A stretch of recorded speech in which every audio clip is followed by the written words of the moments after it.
برا امیر بہت ہی برا ہوتا ہے، وہ دولت مند ہونے کے باوجود خوف پیدا کرتا ہے اور جس نے خوف پیدا کیا وہ خوف زدہ ہی رہا۔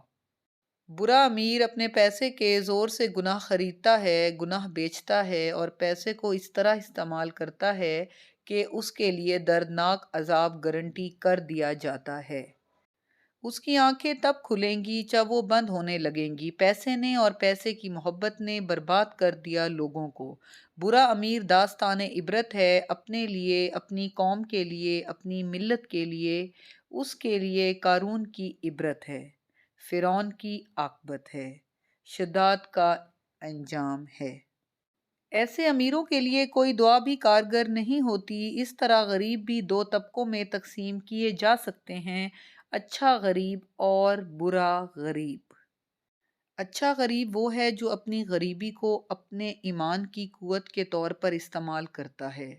غریبی اس کو درِ عطا تک لاتی ہے۔